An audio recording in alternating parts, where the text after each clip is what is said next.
வணக்கம் நண்பர்களே. நம்ம இன்னைக்கு பார்க்க போகிறது ரொட்டேட்டிங் டேபிள் எப்படி செய்கிறோன்னு சொல்லி பார்க்க போகிறோம். ஒரு சின்ன ரொட்டேட்டிங் டேபிள் என்ன செய்கிறோன்னு சொல்லி பார்க்க போகிறோம். அதுக்கு தேவையான பொருட்கள் ஒரு பலகை துண்டு, இந்த மாதிரி வட்ட பலகை துண்டுகள், கழிவு துண்டுகள் இருக்கும். இந்த பாக்ஸுகள் அடிக்கிற இடத்துல கடையில் பண்ணி கேட்டிங்கன்னு சொன்னால் தருவாங்க. இந்த மாதிரி ஒரு 2 பீஸ் எடுத்துக்கொள்ளுங்க. அதே மாதிரி பழைய மோட்டார் சைக்கிள் கடை போனீங்கன்னு சொன்னால் பழைய யூஸ் பண்ண ரேசர் அது இருக்கும். அந்த மாதிரியான ரேசர் ஒன்று எடுத்துக்கொள்ளுங்க. பார்த்தீங்கன்னு சொன்னால் கொஞ்சம் நல்லா சுழலக்கூடிய ஒரு ரேசர் ஒன்று எடுத்திங்கன்னு சொன்னால் சரி. கொஞ்சம் அகலமான எடுத்திங்கன்னு கொஞ்சம் நல்லா. ரைட், இப்போ நாங்கள் எப்படி செய்கிறதுன்னு பார்ப்போம். என்ன செய்யணும்னு சொன்னால், நல்ல கடைச்சல் பட்டடை அந்த சைட் போனீங்கன்னு சொன்னால் அந்த வட்டமாக வெட்டின பலகையை நம்மளுக்கு ஏற்ற மாதிரி டிசைன் போட்டு சைடில் செஞ்சு தருவாங்க. இந்த மாதிரி சைடில் அப்படியே கடைஞ்சி எடுத்துக்கிட்டிங்கன்னு சொன்னால் நல்லா. பார்த்தீங்கன்னு சொன்னால் அருகு விரும்பினா பெயிண்ட் பண்ணி கொள்ளலாம். பார்த்தீங்கன்னு சொன்னால் அதுக்கு உள்ளுக்குள்ளே ஒரு சின்ன ரவுண்டாக உள்ளுக்குள்ளே கடைஞ்சி அந்த ரேசரை நான் அந்த பலகைக்குள்ளே ஃபிட் பண்ணியிருக்கிறேன். ரைட், அந்த இதே மாதிரி ஒரு ரேசரை தான் அந்த பலகைக்குள்ளே வச்சு ஃபிட் பண்ணியிருக்கிறேன். அதுக்குள்ளே ஃபிட் பண்ணினதுன்னு சொன்னால் வெளியால் உள்ளுக்குள்ளே இருந்து வந்து அந்த சுற்றக்கூடிய அளவில் ஃபிட் பண்ணியிருக்கேன். எதுவும் வச்சு ஒட்டலை, அது சரியான அச்சில் கடைஞ்சி அதுக்குள்ளே வச்சு இறுக்கி இருக்கிறேன்.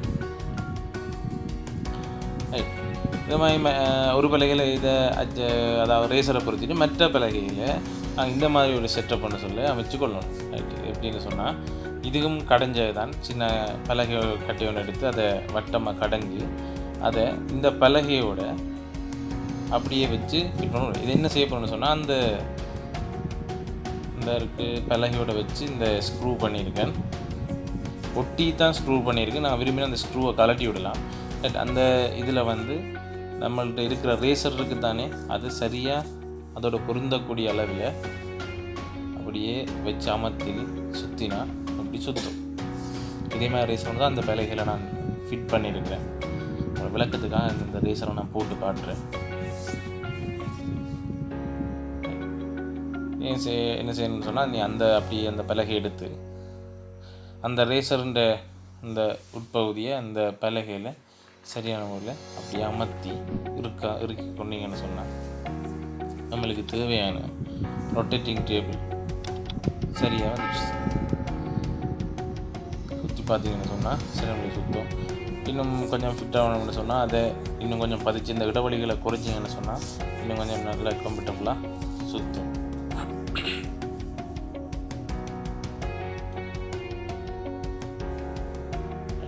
இது செய்கிறதுக்கு வந்து அந்த 2 பலகைக்கும் 50, 100 ரூபா. பட் இந்த ரேசர் அது சும்மா வந்தது தான்.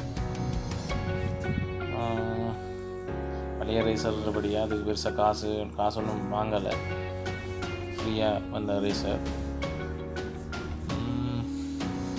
பட் இந்த பலகைகளுக்குள்ளே இந்த ரேசர் வச்சுற மாதிரி கடைஞ்சது, மற்ற இந்த லைனுகள் எல்லாம் கடைஞ்செடுத்தது, இந்த மாதிரி கடைஞ்செடுக்கிறதுக்கு நிறைய ஒரு 300 ரூபா மாதிரி எடுத்தாங்க.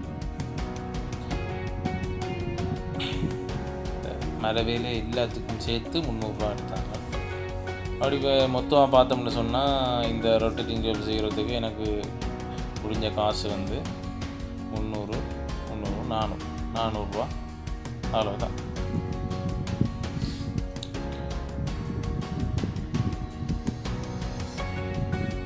இது உங்களுக்கு தேவையான சைஸில் இதில் இப்படியான ரொட்டேட்டிங் டேபிள் ஒன்று தான் அந்த கேக் ஐசிங் ஃபார்ம் யூஸ் பண்ணுவாங்க. ரைட், நாங்கள் இப்போ எப்படி ஒரு பொருளை வச்சு அதை 360 டிகிரியில் இதில் சுற்றி பார்க்குறேன்னு சொல்லி பார்ப்போம். ரைட், இப்படி சுற்றிட்டு பார்த்து எடுத்தீங்கன்னு சொன்னால் இந்த மாதிரி சுத்தம். இது தேவையான பொருட்களை வச்சு எடுத்துக்கொள்ளலாம். என்கிட்ட இன்னொன்று இருக்குது, ஒரு ஃபோன் ஒரு ஸ்டாண்ட் ஒன்று இருக்குது. அதை வச்சு பார்த்தோம்னு சொன்னால் ரைட். ஓகே, வணக்கம் நண்பர்களே. இதே மாதிரி இன்னொரு வீடியோவில் உங்களை சந்திக்கும் வரை நன்றி, வணக்கம். மறக்காமல் சப்ஸ்கிரைப் பண்ணுங்கள்.